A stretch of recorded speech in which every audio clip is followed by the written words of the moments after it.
you find out if software updated? No. Do you want to check now or later? Um, I'm afraid.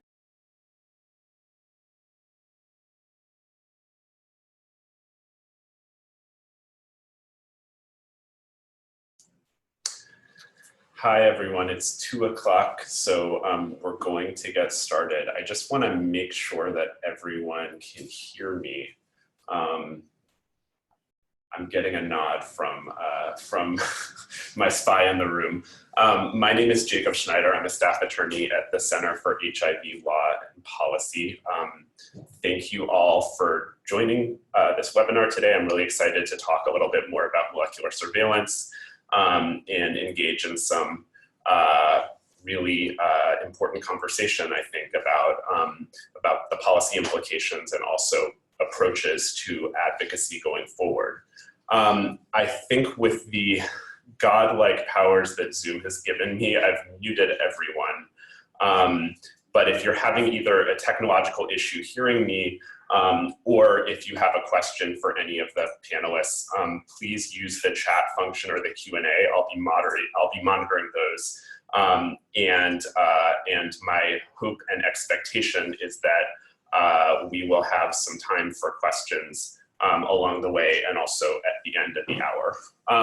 So this webinar is called Is HIV Molecular Surveillance Worth the Risk?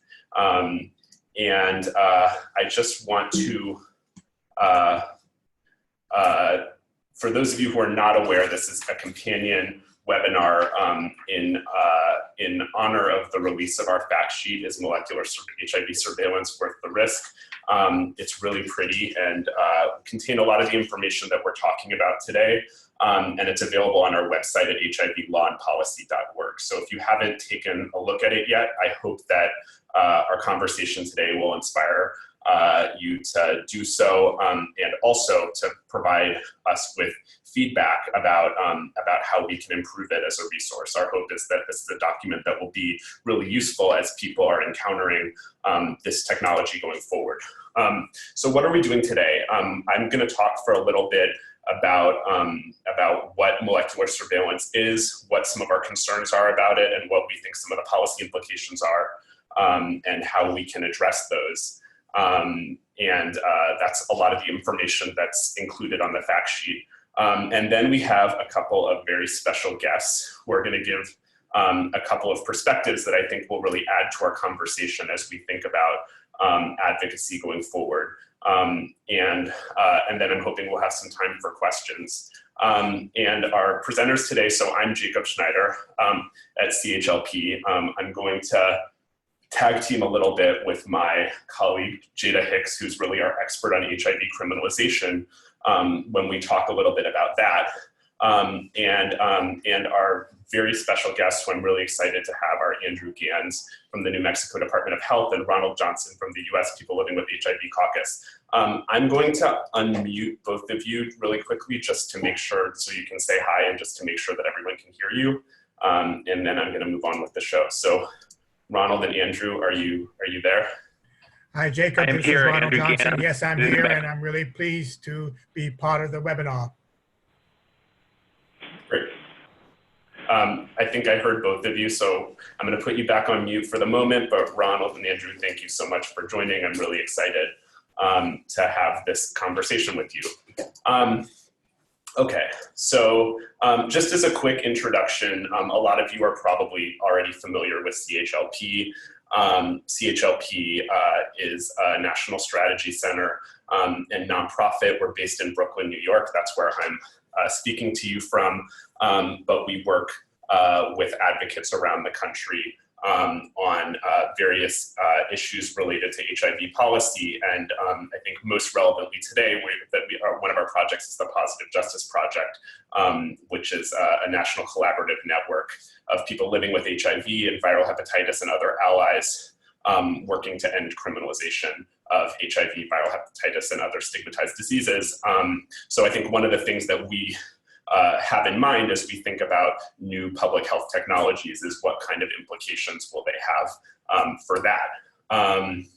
And so, so today we're talking about molecular HIV surveillance, which is something that I'm imagining a number of you have heard about, but I think there's a lot of both open questions about what it is and what the implications of it are. So I'm going to talk a little bit about what the technology actually is, and then I'm going to talk about what we think some of the policy implications are and how we're thinking about it here at CHLP. So at its most basic, molecular HIV surveillance is a new public health use of individual treatment resistance information that doctors report to health departments. Public health surveillance is not a new thing. For a long time, basically since the beginning of the HIV epidemic, states have required doctors to report certain information to health departments, and that's not only true for HIV, that's true for a number of diseases. What we think is new and different about molecular HIV surveillance is the type of information that's being reported, and also the fact that the information is drawn from individual treatment data. And as we'll discuss, data that is acquired by doctors from patients to inform and facilitate their treatment for HIV, but then is being marshaled for this new public health use that often without individuals' knowledge. So how does this work? So this is a kind of complicated diagram that was created by the CDC, and we're going to try to break it down a little bit. But basically what happens is that when someone is diagnosed with HIV and they go to the doctor, one of the things that the doctor will do to figure out the appropriate course of treatment is order drug resistance testing. So that's an analysis of the actual genome of the HIV, looking at the specific quirks of the strain of HIV that someone has, in order to prescribe the drugs that will be most effective and most responsive to that person's medical needs. So that's a typical step in treatment. There's nothing exceptional about that. What is new is that that information is now being, with new technology, allows public health officials to analyze that information and use it to make some inferences about the way that HIV is being transmitted in a community and the populations of people who are affected by it. And so I'm going to talk, and that data can be reported up to the health department, and then is actually reported to the CDC, which has national databases of that data, which are widely accessible to public health departments around the country. So how this works, and I'm of course not a scientist, but this is my understanding of how this technology actually works, is that HIV is a very fast evolving virus. And so what that means is that as it copies itself from cell to cell, it often makes mistakes in the process of reproducing its DNA. And as a result, no two people's strain of HIV are exactly the same at the molecular level. And this is a diagram that probably looks familiar from like a high school biology class about the way that DNA replicates itself. And you may have also seen that represented in a string of letters. That's kind of a corny graphic that I have there.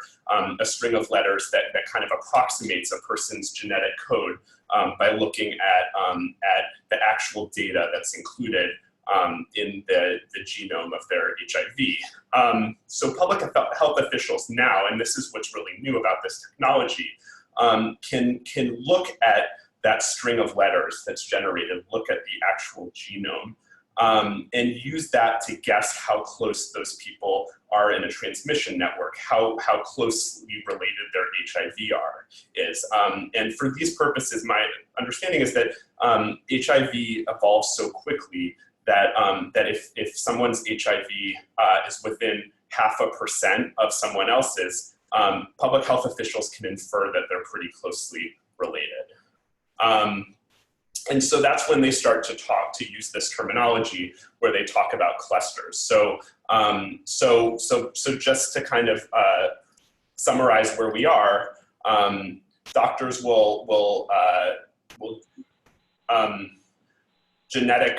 do drug resistance testing in order to assign someone the right drugs.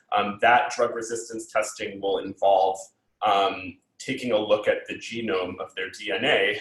And then when that data is reported to public health officials, they can use it to kind of approximate how closely their HIV is related to other people's HIV.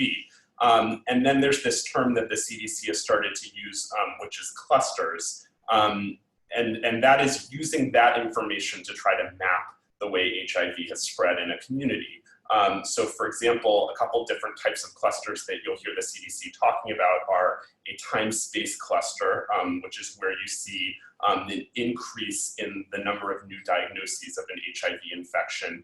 And then most relevant to us today, a molecular cluster, which is when they can actually say these are people whose HIV is closely related, is within 0.5% when you actually look at the genetic code. So what can public health officials do with that information? I think this is the big question that we're still it's an evolving question and something we're still trying to answer. We do know that with the current technology, public health officials cannot say definitively that one person acquired HIV directly from another person. All they can say is that the two strains of HIV are closely related. And so this is another diagram from the CDC. And you'll see that, if A and B are two people whose HIV analyses show that they're closely related, within the 0.5% that scientists deem to be closely related, it doesn't rule out there being a person C or a person D who was also involved in this network of people.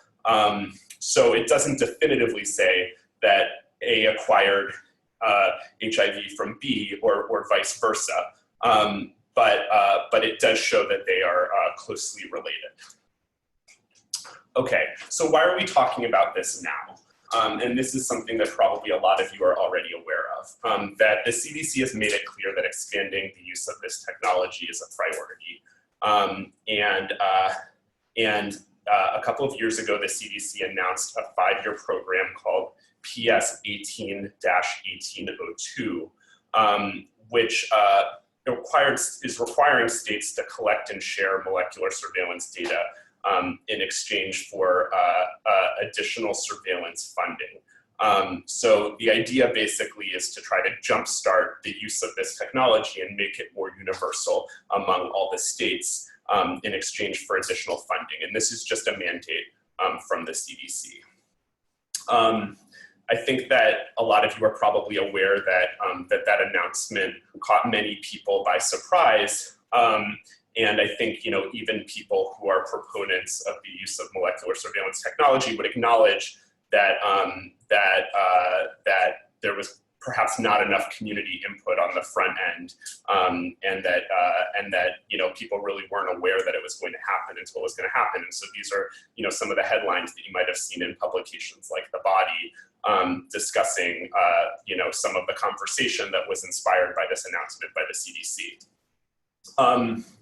So perhaps in response to that reaction from the community, there was updated guidance from the CDC last year, basically instructing states to engage in what they call foundation activities to ensure ethical implementation of the program. And so I'm going to talk about what some of those activities are that the CDC is expecting states to engage in. And I think it's important to talk about these because I think what's really important is that we're now in this moment in which the CDC has actually instructed states to get community input, to talk to community members, and to address some of these community concerns. So perhaps it's a moment in which we can talk about policy responses and influence the rollout of this technology in a positive way. So this is a timeline that goes from kind of the middle of this year through next year, and these are some of the activities that the CDC's updated guidance directed states to engage in. So remember, we talked about the two different kinds of clusters, time-space clusters, and that's much lower tech. There we're just talking about an increase in the number of diagnoses, and molecular clusters, that's trying to identify people whose HIV is actually related. So the CDC was directing that by the middle of this year, by June 2019, health departments begin doing that lower tech, quote unquote, cluster detection. And also that state and local health departments establish collaborations to facilitate data sharing. And that's obviously something that has huge implications that we want to talk about. Also directed that states by December of 2019, so that's obviously just a couple of months away, begin community engagement and begin that higher tech molecular cluster detection. And then going into 2020, jurisdictions are expected to complete an assessment of data protections and develop an action plan to address gaps in data protections, and complete assessments of the implications of criminal exposure laws. And those are two things that I'm going to talk about in a moment when we start talking about what we think are some of the policy implications here. And so I think it's really worth noting that the CDC has directed that states take those things into consideration, and this is something they should be talking to community members about. And then finally, by the end of 2020, jurisdictions are expected to implement action plans to address some of those things. And I'm just putting this up here. This is probably a diagram that a lot of you are familiar with, but obviously this is in a context in which the federal government has announced this goal of ending HIV transmission, and so this is in a context in which there's a lot of energy around that. And so, okay, so what do we think are some of the policy implications, and what are some of our concerns? I think some of the concerns that we've identified as we were kind of creating our resource, and that I'm going to talk about today, are criminalization, data security, stigma, consent, public health, scarce resources. And I'm going to talk through each of those in turn. I don't think those are necessarily exclusive, and one of the things that I hope comes out of this kind of ongoing conversation about this is that we're definitely eager for feedback about other things that we haven't thought about that are worth taking into consideration. So I'm now going to tag in my colleague Jada Hicks, who's our expert on criminalization, to talk a little bit about this, and I will be back in a moment. Hi everyone, I hope you're having a good afternoon. I know most folks on the phone call are probably familiar with HIV criminalization, so we're not going to do an in-depth dive into exactly what that is, but I'm just going to talk about it briefly and talk about how it connects to HIV molecular surveillance. So what is HIV criminalization? HIV criminalization is the arrest, prosecution, and imprisonment of people living with HIV for things that are perfectly legal or only minor crimes for people who've not tested positive. So in other words, someone's HIV status is used as a standalone basis for discriminatory and unique treatment within our criminal justice system. These are usually felony level punishments, and so they're particularly harsh in reference to sex workers and as well as injection drug users and people of color. So our already marginalized communities are going to be further marginalized by HIV criminalization. This is our HIV criminalization map. It's available on our website if anyone wants to download it, and it highlights which states criminalize HIV and how they may do that. So 34 states criminalize HIV and 2 US territories. That is either done with an HIV specific criminal law. So you can see that there are 29 states that have HIV specific criminal laws, and that's going to be in the red there. They can also criminalize HIV or other communicable diseases through the public health code. as well as under the general criminal code. So we've seen individuals charged with anything from reckless endangerment, aggravated assault, and although rare, all the way up to attempted murder.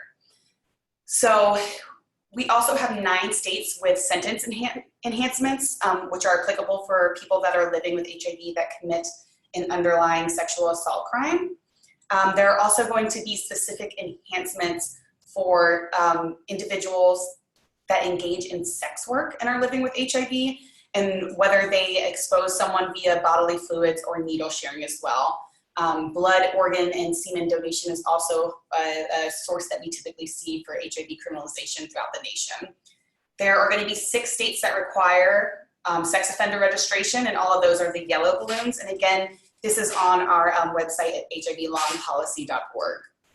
So how does HIV criminalization connect to molecular surveillance? So in some states with statutes that criminalize HIV exposure, public health officials are either required by law or routinely share information with law enforcement officials. So an example of this would be in Missouri. If there is a pending case in the Missouri criminal court, the language in the public health code requires that the Department of Health, upon request, turn over to the prosecuting attorney testing information, any sort of counseling they received, and available identity and contact information that the individual may have engaged with sexual intercourse. We should also keep in mind that in certain states, for instance in Tennessee, they actually make anyone that has tested positive for HIV sign a disclosure saying that they've been advised of their status and they've been advised of the fact that there's HIV-specific criminal law in Tennessee. So all of those records that are kept by the Department of Health, depending on the state law, may be required to turn over, and then they aid the prosecution in proving their case. So public health officials have stated that they don't believe molecular surveillance will create any sort of additional risk of prosecution because they think that the current technology doesn't prove transmission from one person to another. And Jake touched on this briefly in talking about that we can't prove directionality. The science isn't there yet. That doesn't mean that it won't be someday, but at the moment it isn't there. It is important to note that for criminal cases, while we can't prove directionality, we can prove that someone was not the source of transmission. So Jake talked a lot about that 99.5% and how if a strand is within a particular percentage of being related to another strand, it can prove that they belong in the same family. And so you can disclude someone as a source of transmission in this way by showing that these strands of HIV are so different that that individual could not have been the source of transmission. One thing that I would like to point out that I feel like often gets missed because we often hear of molecular surveillance referred to as a new concern or something that we haven't been worried about before, and that's just simply not true. This is something that has been brought into the courts before, not necessarily molecular surveillance, but public health surveillance. They can use it as circumstantial evidence, and the problem with this is that judges and juries often will misunderstand the limitations of the science behind this information. So we've already seen assumptions about directionality, of transmission proven, and Michael Johnson's case is a specific case that kind of highlights what I'm talking about. So even though we can't prove directionality depending on what the judge lets in as evidence and depending on the weight that the jury gives to said evidence, it could allow for that circumstantial connection of directionality, which is what we've been seeing for years in the court system. One important consideration that we have to keep in mind is the discretion that's afforded by the criminal statutes. So another example from Missouri, and this is language directly from the statute, it talks about recklessly exposing another to HIV. The statute doesn't actually define what exposure means in any sort of sense. And so we need to keep in mind that this information may be used to show that an individual exposed another to HIV when we have these vague terms within the statute. And we should also anticipate any sort of future scientific advances and how that can have implications on criminalization. So again, while the science isn't there yet where we can prove directionality, we don't know whether or not it will be there one day, and that's something that we should anticipate and safeguard against. I'm going to give it back over to Jake now so we can talk about data security and privacy. Thanks a lot, Jada. I'm tagging back in, but I definitely think that it's really important for us to be thinking about the implications for criminalization. Another thing that I think is really important for us to talk about is data security and privacy, because we're talking about public health officials getting kind of a new level of information, this so-called molecular data. On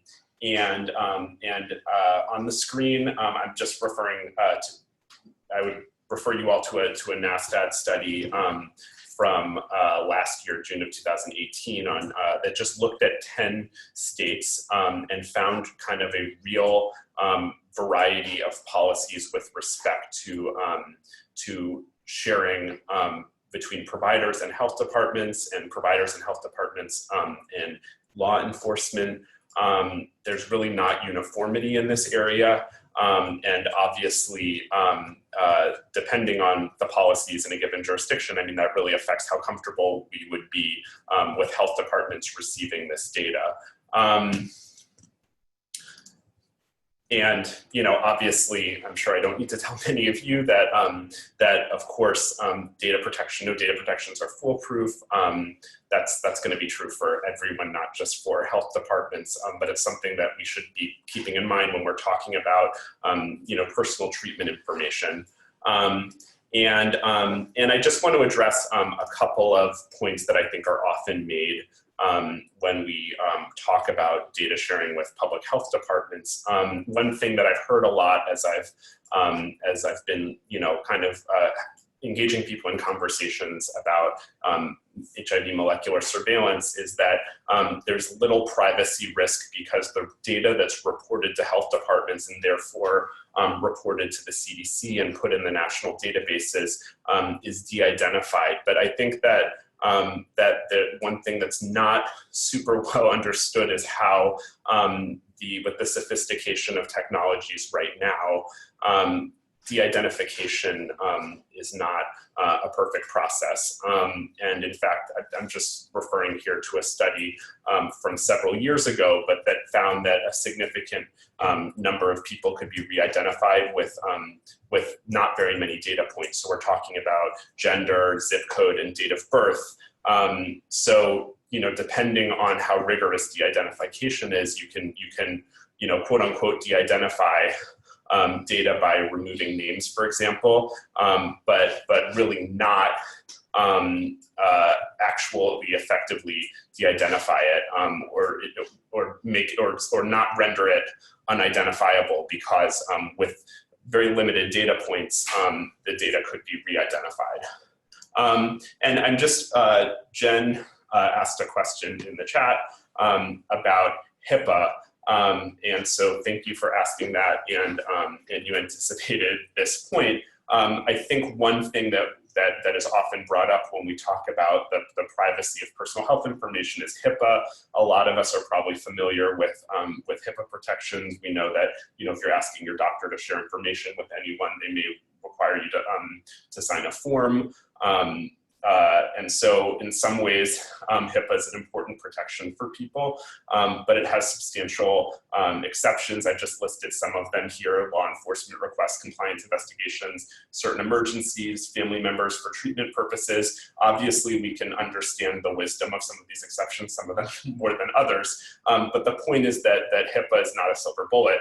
And in particular, I direct you to the first bullet point, that often without even a court order, law enforcement can obtain a lot of personal health information, even despite HIPAA, and HIPAA has specific language about that. And so HIPAA is an important protection in a lot of ways, but it's not a perfect protection, and doesn't obviate the need for us to be really thinking seriously about this issue of the security and privacy of personal health information. So just to talk through a few more of the concerns that we've identified. So consent is a major concern, and the reason being that we're talking here about personal health information. that's obtained by doctors for treatment purposes, often without any notice that it's going to be used for anything else. And here we're talking about highly personal information that really allows someone to be personally identified. And we think this violates kind of basic notions of consent to the way that your medical treatment decisions are made, and the way that your personal information is being shared. And I just want to point out that as we get to this point where I think a lot of people are anticipating an end to HIV transmission or announcing ambitious plans like the federal plan, like some of the state and the epidemic plans, I think we're seeing a lot of eagerness and proposals that really run the risk of eroding protections for personal information. So for example, in New York, we saw a legislative proposal last year to effectively eliminate notice of HIV testing. And I don't think it's a coincidence that that's happening at the same time as we're talking about this kind of expanded public health surveillance. And it's something that's a trend that we really need to watch out for. So public health, I think this is a really important part of the conversation. Is this really even an effective way to engage communities disproportionately affected by HIV and care? So for example, if we are using data collected for personal treatment information for other purposes, is that going to actually engender strong relationships between providers and their patients, or help the public health officials and their community members? Is that going to reinforce existing medical mistrust and disparities in the provision of care? I just am not sure that those questions have really been answered, whether this is ultimately a public health plus in the first place.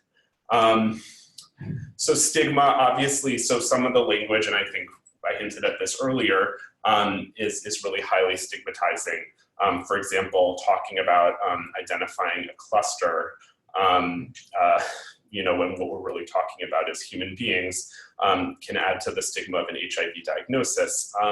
And I think one of the things that we're going to talk about when we talk with our public health official is what this looks like in different kinds of communities. And want to make sure that that's something that is squarely in our minds. And finally, prudent use of scarce resources. There's potentially a lot of money here. This is sophisticated technology. We know that there's a limited pool of public health funding generally. What are we funding? What is the cost of funding this? What would that look like if we instead invested it in peer health advocates and other types of public health programming? I think that's an important part of the conversation that we need to be asking about as we talk to the people who are implementing this technology. Okay, so I'm going to share just kind of like a few thoughts of some policy responses, and then I want to hand things off to our guests to talk about some of their thoughts. So some possible approaches that we've identified. I mean, one thing that I think a lot of people have discussed is whether there should be a moratorium on the use of this technology until the CDC addresses community concerns. I definitely think that these are concerns that should have been addressed on the front end before the proliferation of the technology.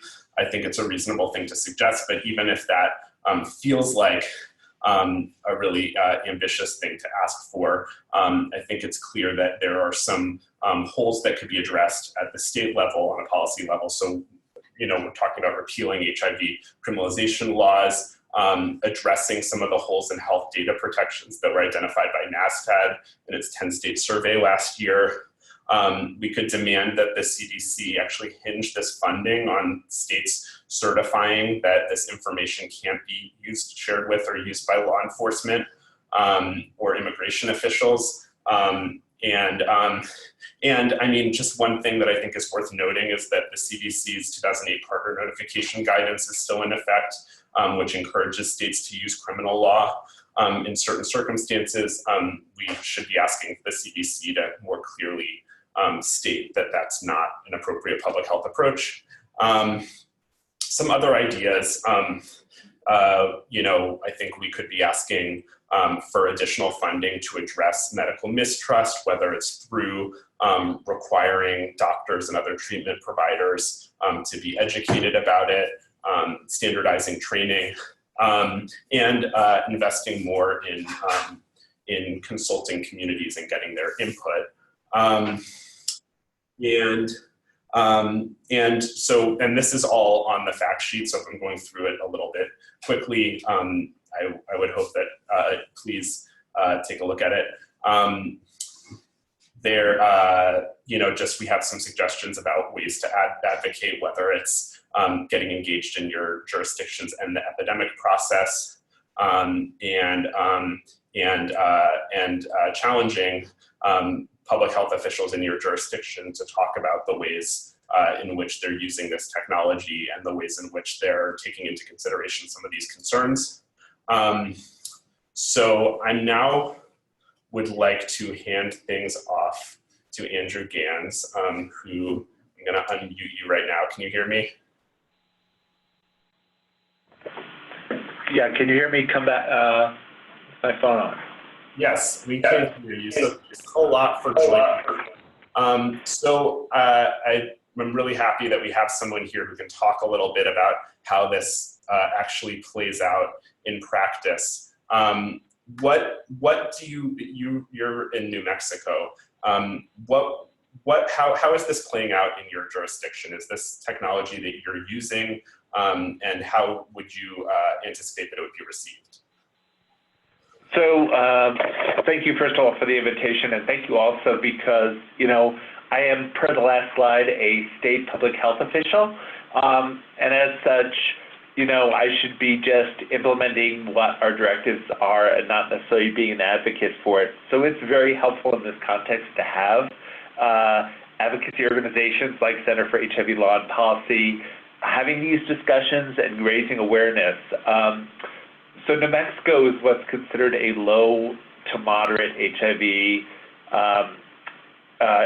prevalent state, meaning we don't have super high rates of cases like some southern states, you know, the East and West Coast, but we don't have the lowest rates either.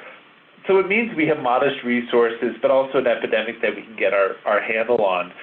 So in our state, we have not yet jumped on molecular surveillance. We do like to be compliant with our CDC grants, but we had concerns as well about engaging our stakeholders, talking about it, looking at the upside and downside. So we're proceeding with all due caution. CDC originally required us to be up and running in calendar 18 due to the advocacy of a variety of organizations, including the center. Things have been slowed down a little bit, and we're enjoying that extra time. So we've done our foundational analysis of what some of the challenges are. In some ways, our environment's better in that we don't have any criminalization history or statutes that are specific to HIV, which is a great thing for our state. I'm very happy about that. In some way, our environment is harder because being a low moderate state with smaller dollars, our entire surveillance team is 3 staff. So if we have a vacancy, we have to look and say, well, what's our priority right now? Are we going to do molecular surveillance? Are we going to do basic surveillance, or we can, you know, we need to describe our epidemic and look at trends? And how high a priority is this? So besides those things, could you talk a little bit about what some of your concerns were that you mentioned? Yeah, so I think with every new technology, when we look at it, we've got to look at 4 things, and you covered this really well, but I'll dive into it from my perspective. So first of all, what's the benefit or upside? What's the risk, per the title of this webinar? What are the limitations? And then how do we prioritize it? So I'll start with the benefits or upside. We want to use every tool in our public health arsenal to help diagnose people because their outcomes will be better. If somebody knows their HIV status and gets on meds, and it'll help prevent the spread of disease. So we do want to have everything available. However, does this actually help us? So if this technology and CDC's excitement is about finding people who are undiagnosed, is molecular surveillance, saying that, wow, we have 3 people who recently entered care and their sequencing data links them, what does that tell us? So does it actually help us prioritize populations or geographic areas for the basic public health services? So if this suddenly said to me, well, Andrew, you better look at Hispanic gay men in Albuquerque because there seem to be a bunch of cases that we just found out about it that are linked, would that help us? And I'm not sure. I think the jury's out on this because if there's supposedly a benefit or an upside here, what is it going to do? Because if we have 3 new cases of a certain demographic, we're already prioritizing them for activities like partner services. And it's not going to tell us anything about their partners who are undiagnosed because undiagnosed people don't have sequences. So what this tells us is how to link people we already know about. So if there's a benefit of this tool yet, I'm not totally sure I understand what that is. So with this limited or confusing upside, then I start looking at the risk. So one that I think you highlighted really well is any kind of breach of confidentiality.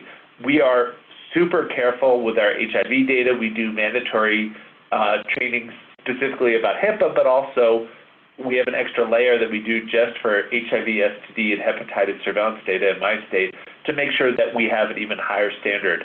We haven't had a breach, but every time we expand our technology, I do have to be concerned and cautious about what could happen if there were a breach. And if there were a breach that linked people together, how would they react to that? Second, again, is blame, stigma, and fear. So even though nothing in this technology allows it to be directional, and I've seen plenty of presentations by CDC on that, do our clients, do our people living with HIV have a good understanding of that? So if you tell somebody they're in a cluster, or you start interacting with them as if they're in a cluster, they're going to want to know about that cluster, and they're going to want to know to say, well, who did I get it from? And trying to explain to them, if you haven't done your groundwork with the community, there's some potential risk there where people are going to be looking for, oh, I bet that person in the cluster was the source. That's not useful for anything except creating stigma and fear. Telling people who a source is, if we even did know, I don't see any purpose to that.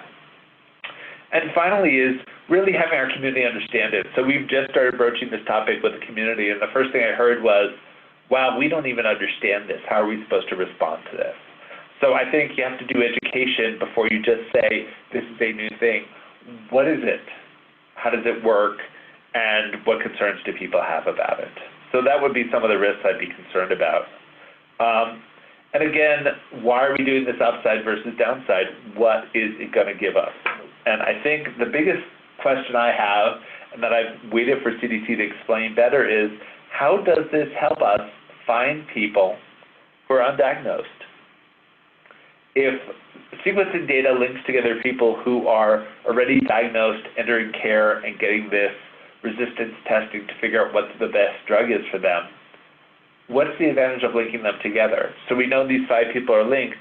We don't know if they're recent infections or just recent diagnoses. What does it tell us about who we should be looking for next if we're already doing partner services? And the final thing that I think you did well, and also putting up the funding chart really highlights that I've done that back to CDC as well, is we have to prioritize resources. So again, our entire surveillance team here in the state right now is 3 staff. Until a few months ago, we had 1 vacancy for an extended time. We've got 2 people who are doing basic surveillance, describing our epidemic, describing our care continuum, and I've got to prioritize. So what I'm most interested in is not who's linked to who through resistance testing. I want to know who's not virally suppressed and what other services we can give to them. Because if you want to prevent new infections, looking at the people who are in care or intermittently in care and getting them virally suppressed, with what we know about U equals U, that's going to have a way bigger bang for the buck in terms of their health outcomes and not passing HIV to others. And that's where our focus is going to be with surveillance. So to get this done, we would need to prioritize getting complete sequences reported, doing the data entry into our system, doing data cleaning, and then having staff develop the expertise and knowledge to do this analysis. That's not at the top of my list. And how much time and resources would that take? So I think actually one of the risks is prioritizing something that's going to have less bang for the buck and losing something that would be more effective. And that is my job as a public health official to really prioritize. Thanks. I'm going to ask you one last question, and then I want to bring in Ronald. I'm wondering if you have advice for advocates and community members about how to effectively engage with this issue and influence the way this policy plays out in this period in which the CDC is directing that there be community engagement. Great question. So the way I like to engage is really to have strong partnerships where we speak each other's language. So what's most helpful, you know, I'm what's considered a state AIDS director. Every state has different laws, different systems, different people, different affected communities. I think the best thing to do is sit down face to face between your state officials working in this field and your advocates and your experts. And first, make sure everyone's speaking the same language, is really knowledgeable about this, and then talking about the upsides and the risks and how your state's going to respond to it. The risks are higher in some areas, you know, particularly the places with a lot of criminalization. I certainly worry about my peers in those jurisdictions where they don't really have the same controls and safeguards we do, particularly in New Mexico. But I think having that discussion and then finding out at what point community engagement's happening, offer some input about that, and then at what point the state anticipates rolling out this activity. I could say in my state, we're not rolling this out in any concerted way until we've had way more discussions. Thanks a lot for that, Andrew, and thanks for joining us. I'm hoping you can stick around for the Q&A part. And this is just a reminder to everyone that I think I've taken the authority and muted everyone. But if I am looking at the chat box and the Q&A box, so if you have questions, please type them in. So thanks a lot, Andrew. Ronald, do I have you there? I'm hoping I can bring you in. Yes, I'm here. Hey, Ronald, thanks a lot for joining us. I'm hoping that maybe you can pick up a little bit where we just left off, and I'm interested in kind of your thoughts about what effective community engagement on this issue would look like, what you hope to see over the next few months. Yes, thank you, and thanks to you and to Andrew for his comments and perspective. And what I think the issue, certainly for many of us in the community and those of us in the people living with HIV Caucus, is the level of unawareness that in the community around molecular HIV, molecular surveillance, and how far it has gone in terms of being implemented. And this really then speaks to the level and the necessity for meaningful community engagement. The caucus and some partners, including Positive Women's Network, and the Legacy Project, earlier this year conducted 4 webinars, had over 300 participants. And those webinars really revealed both the lack of community awareness so far as when the community webinars were conducted, and the level of interest in the community. The community is very focused on molecular surveillance. And as their awareness of it and as the knowledge becomes greater, they see the implications. And the concern state that you highlighted, what I would sort of categorize as the human rights concerns, were certainly echoed and reflected in the webinars.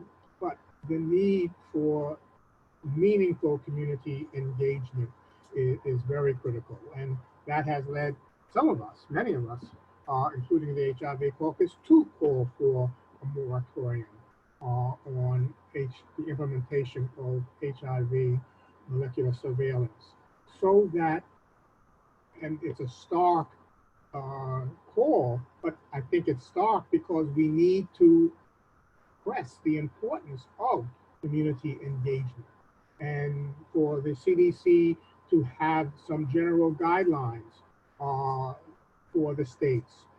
There are varying levels across the states and jurisdictions on the commitment to and implementation of community engagement.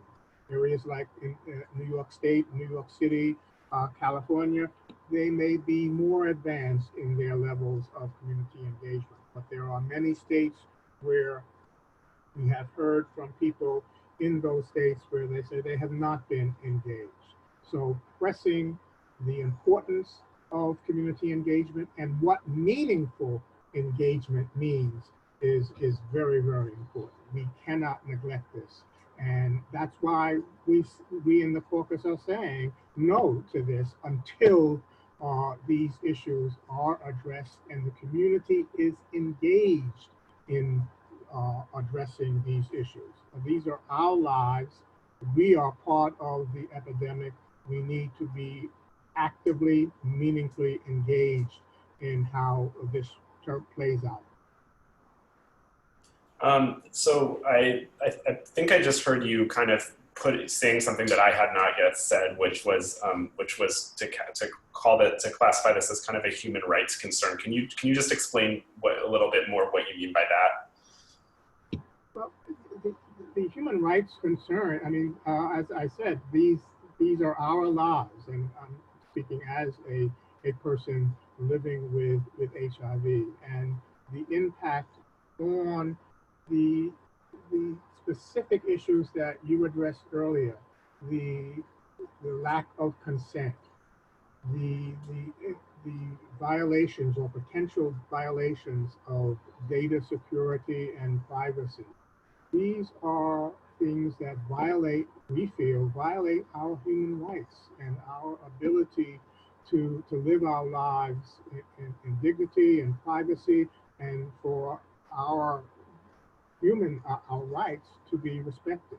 And when here's the risk, and you very well highlighted, the risk of HIV criminalization, stigmatization, discrimination, and other harms. And we're talking about groups that are already marginalized and vulnerable.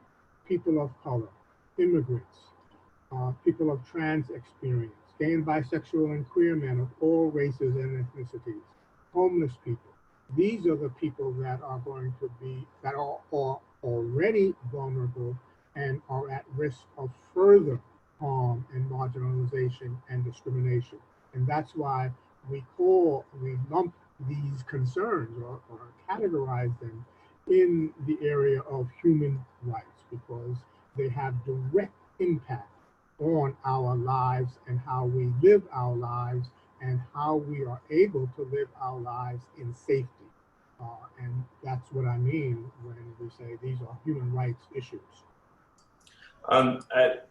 Thanks for that. And Ronald, I'm wondering if you have thoughts about how to kind of integrate this with ongoing advocacy. You know, what connections do you see between this and other forms of ongoing advocacy, and kind of what advice do you have for advocates about how to engage with this issue?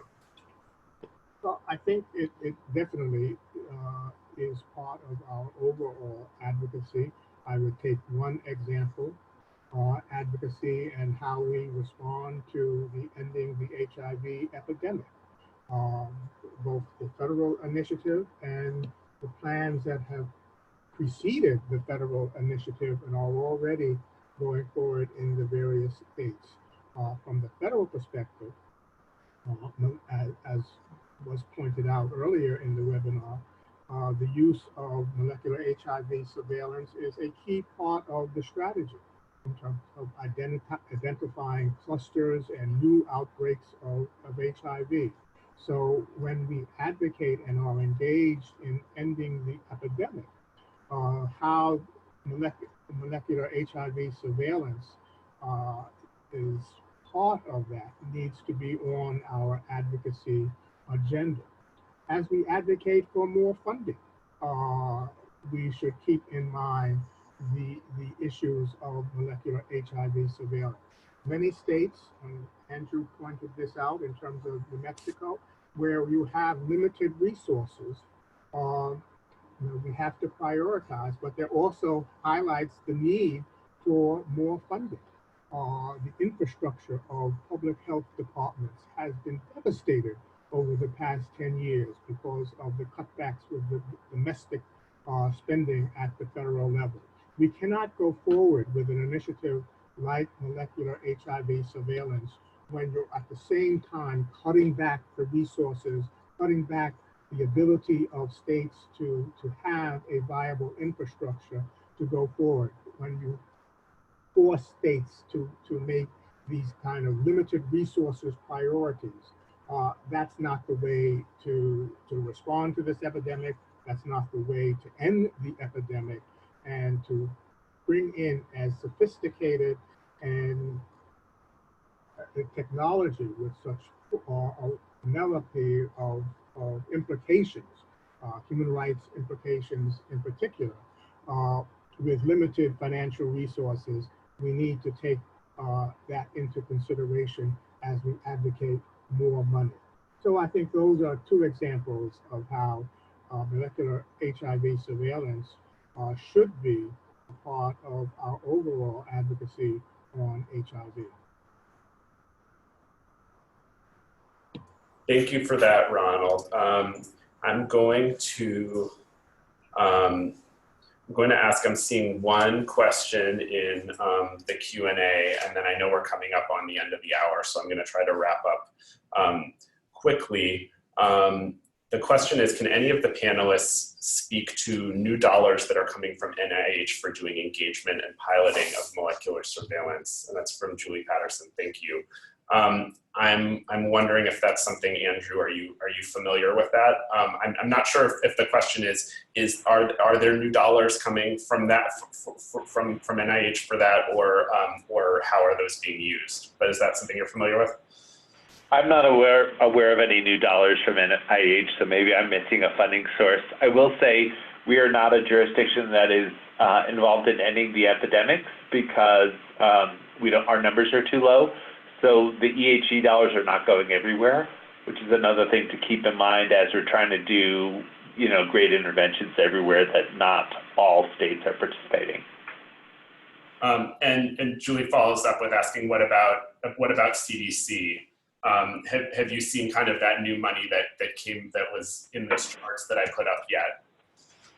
So the 1802, which is what the funding announcement that integrated HIV prevention and surveillance, all the states have been getting, and several local jurisdictions have been getting that money since the beginning of 2018.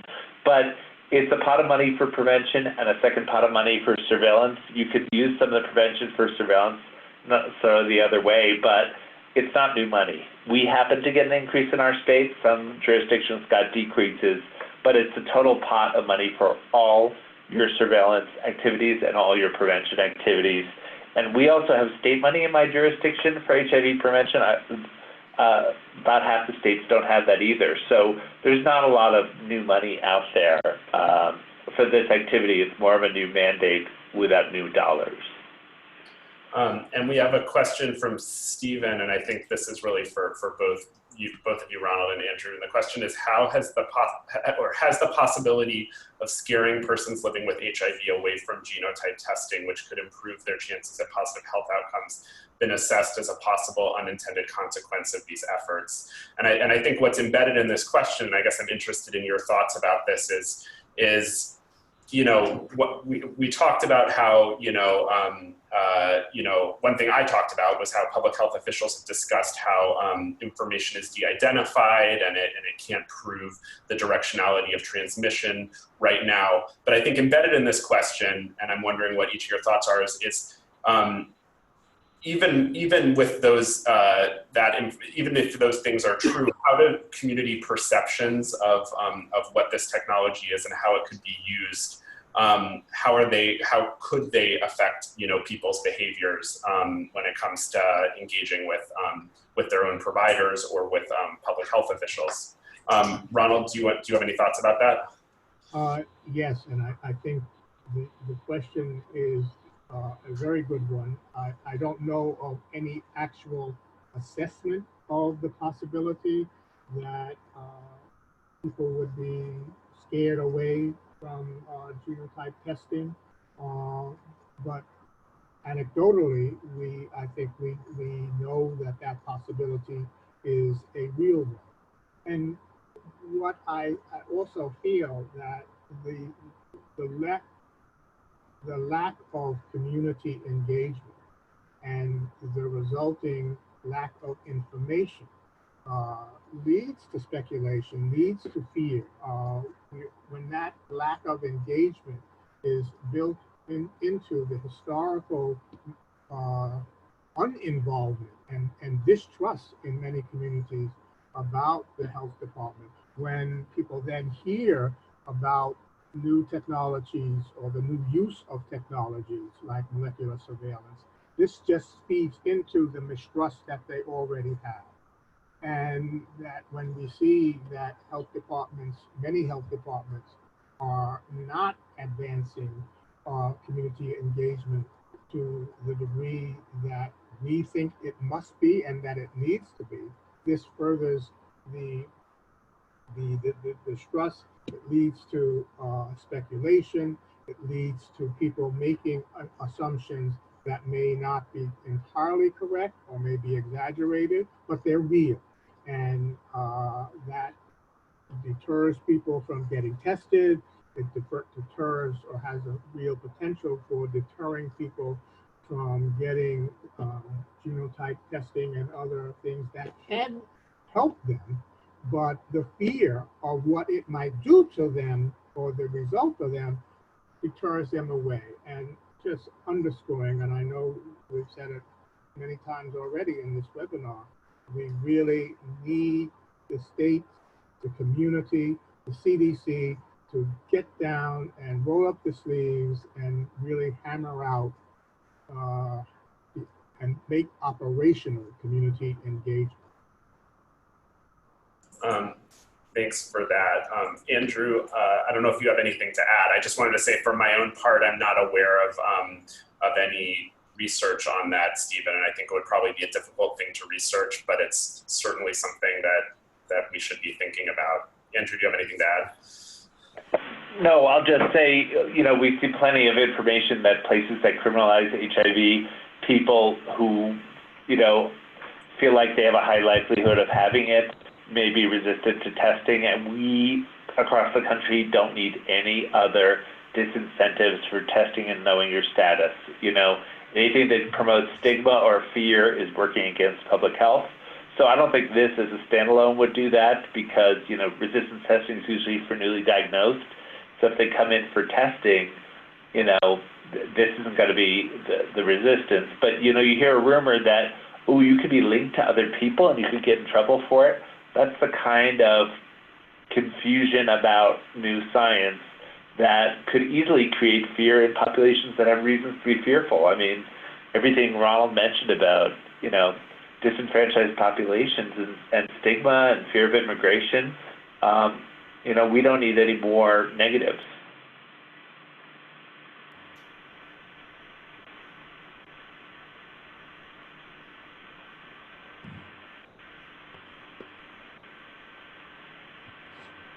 Jacob, I think you're still muted.